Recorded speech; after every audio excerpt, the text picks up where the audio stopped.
Hoy día quisiera analizar cuán crítica es la situación económica de nuestro país como consecuencia de la prolongada cuarentena a que nos ha sometido el gobierno. Unos dicen que es un simple resfriado y que con las medidas de reactivación que ha tomado el gobierno vamos a superarlo y la economía va a seguir su curso y retomaremos la normalidad en pocos meses. Sin embargo, hay otros analistas que consideran que no es un simple resfriado, sino es una neumonía con graves consecuencias sobre los niveles de desempleo y sobre todo con las perspectivas de crecimiento en el mediano plazo. Hoy día quisiera analizar cuán crítica es la situación económica de nuestro país como consecuencia de la prolongada cuarentena a que nos ha sometido el gobierno. Como en el caso del número oficial de fallecidos por COVID, la realidad económica es bastante diferente a la versión oficial. Según el más reciente informe técnico del mercado laboral a nivel nacional del INEI, la población ocupada cayó 39.6% en el trimestre abril-junio de este año. Esto equivale a una pérdida de 6.720.000 puestos de trabajo. El número de puestos de trabajo perdidos como consecuencia de la cuarentena excede el número de desempleados registrados en una recesión tradicional. Ni siquiera en el periodo de la hiperinflación del primer gobierno de Alan García, el número de desempleados llegó a los niveles actuales. En países desarrollados existe el seguro de desempleo que amortigua temporalmente el impacto del desempleo en la economía.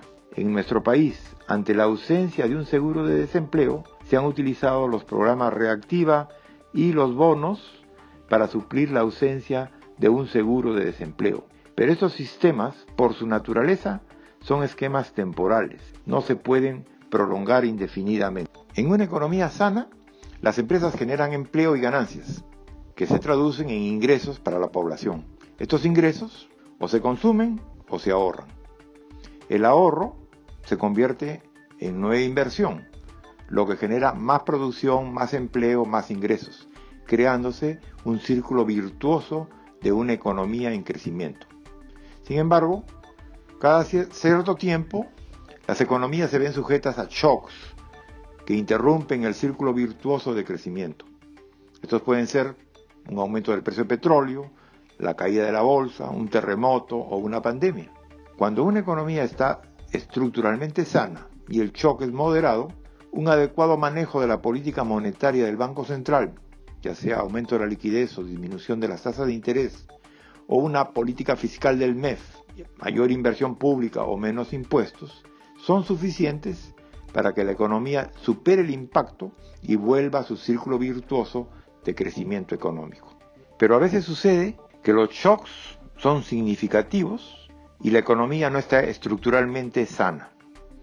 En estos casos, la política monetaria o la política fiscal convencional no son suficientes y el círculo virtuoso de crecimiento económico se quiebra y se convierte en un círculo vicioso.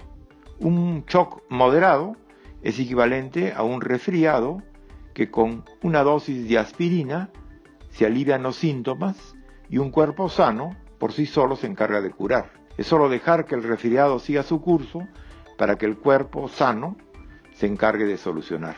Si el resfriado es fuerte, no hay problema. Una dosis más fuerte de aspirina se encarga de aliviar los síntomas y el cuerpo sano lo solucionará.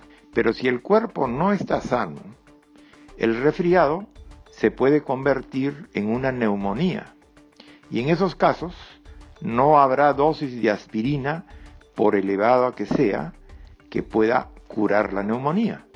Se requiere otro tipo de medicamentos, en este caso antibióticos y definitivamente no aspirina. Igual sucede en una economía.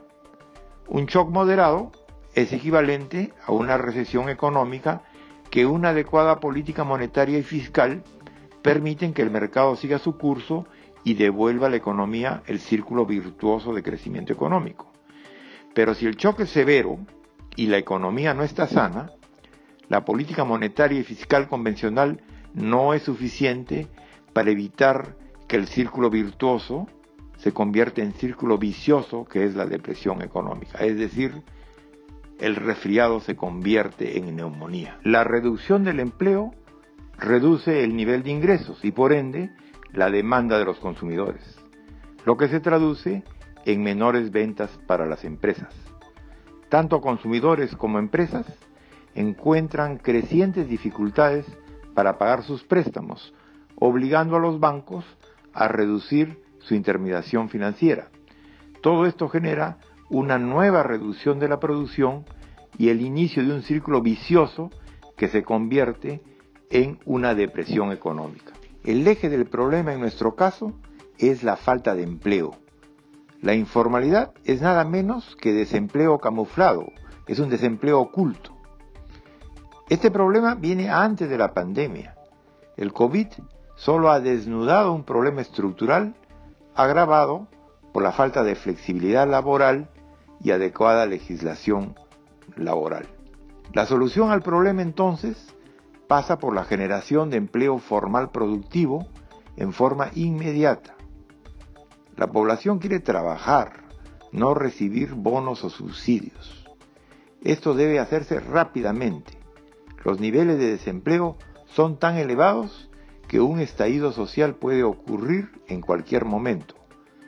Se ha producido una falla de mercado en el área laboral y para restablecer este equilibrio se requieren medidas no convencionales.